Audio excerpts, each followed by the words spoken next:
Alrighty, so earlier this week in my Discord, and if you would like to join the Discord, link in the description, I got a ping from someone who let me know that, hey, if you have Levi and Roxy, of course, which I do actually have both, you can do a pretty fun sort of deer team. And I'm gonna be completely honest with you straight up right here at the beginning. Floor 3, I had a lot of trouble with, but then again, I honestly think that the deer is pretty easy when it comes to all of the earlier floors and everything. I just don't really think that floor 1 or 2 are very hard. The only thing you really ever have to worry about in the deer is getting the right RNG to be able to waste cards at the beginning of the very last phase, so that way you can get rid of the damage reduction stack that he has on, and then making sure that you can sort of have enough damage or good cards in hand to kill him before he puts on a huge stance card, which is going to basically slow you down for a whole 2 turns, and he's just going to be able to wail on your units and everything. So I really don't think that the deer is too hard at this point. I know a lot of people think that the deer is probably the easiest of all of the demonic beasts, but I was really interested to see how Roxy was going to play, and honestly, I was a little bit less impressed. I think that she works a lot better on the deer team, of course, and I assume that it's just because he has so much more HP, because, or maybe his just stats in general are much higher, because, in the deer, or in the bird, sorry, whenever you use Roxy and you actually crit, it normally deals like 13-ish% extra damage to the boss as long as you're hitting damage caps with your cards, which is really good because it helps you bypass phases a lot faster and everything. And of course, you do still get the passive off whenever you run the deer, but my main issue is that his stats are so much higher that you're basically only doing like, I would say like 6 or 7% extra damage after the damage cap, of course. So, or like towards his actual like full HP. You know how they have the little notches or whatever. Like a one full notch is 10% HP. You're doing about 6% ish into the next bar whenever you hit a full damage cap, which is 3 bars of his HP most of the time.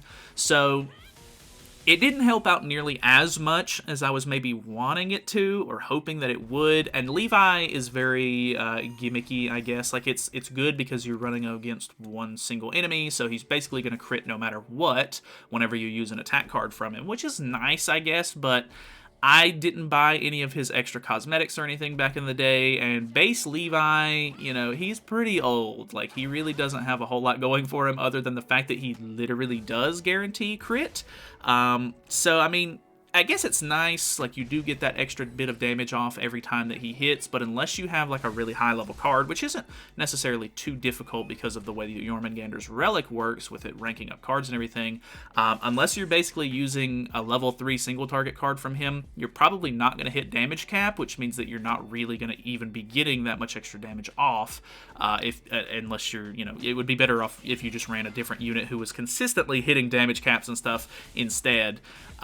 Me personally, I think that I'm a bit more of a person who ends up leaning on the crutch of death damage and everything, so I normally end up running the original 1 Escanor for my blue unit. I know a lot of people use Millum for that, but, or not, she doesn't have death damage, of course, but people use Millum for their blue unit on most of the deer teams, from what I understand. Even when I was talking to some people in my Discord, they seem to really like running Millum, or suggested to other players if they have her, then to use her, of course, which I think is a very solid choice. I really like being able to try to go for the ultimates, because the one ultimate has, or not the one ultimate, the original, the 1 Escanor has a death ultimate. I can use that to sort of bypass 2, damage caps, which is really, really nice.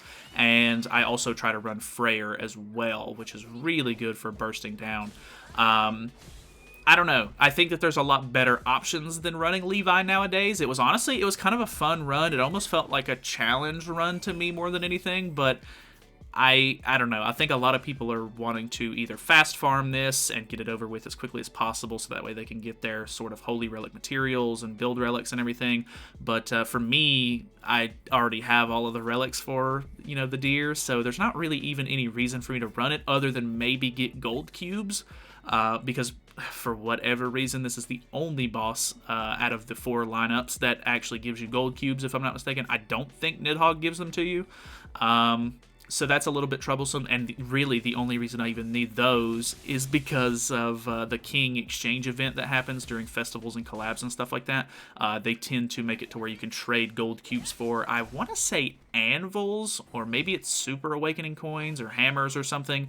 I can't remember exactly, but they basically extend the King exchange like selection, I guess, and if you have extra materials from the demonic beasts and stuff laying around in your inventory, you can kind of trade those for better materials, and I never really have any gold cubes, so I don't know. Running this is kind of fun from time to time, just so that way I can kind of remember, you know, sort of how the whole thing works, because, like I said, I don't really run it very often at all. It's been months, or there's normally months in between me actually fighting the deer, but, you know, it kind of just is what it is. I think a lot of people aren't really going to have many issues with the deer if you already have some sort of established team. I don't think Levi is really going to slot in all that nicely, but for me, like I said, kind of like a challenge, which challenges are fun from time to time, but at the end of the day, if I already have all of the materials and everything from this, just creating a challenge is, I mean, I guess it was cool for a video, but at the, you know, like I said, I already have all of the stuff for it, so it doesn't really do me much good to even, like, I guess I got somewhat of, like, a satisfaction from, you know, beating it with Levi, I guess, but, yeah, you know, it is what it is, but either way, like I said, the last floor is by far the hardest of all 3 of them. Like I said at the beginning, I'm not going to sugarcoat it. I ended up having quite a bit of trouble. I ran, in my original recording that I did, I think I ran it 2 or 3 times and just could not get the right cards that I needed, or just couldn't do it in the right sequence that was going to kill the deer without him using his resurrect. And that was a really big issue, because if he resurrects, you're going to have to burst down a whole nother health bar, basically, and if you don't do it fast enough, he's going to end up putting up the stance, he's going to stall you out, he's going to end up killing off one of your members, especially with Levi being really old. He's very squishy, it's very easy for him to, you know, get killed in this whole scenario, which, honestly, more often than not, it ended up killing Jormungand first. But at the, you know, as soon as Jormungand was out, I did already have another green unit that I could use, but, you know, Levi normally followed shortly after.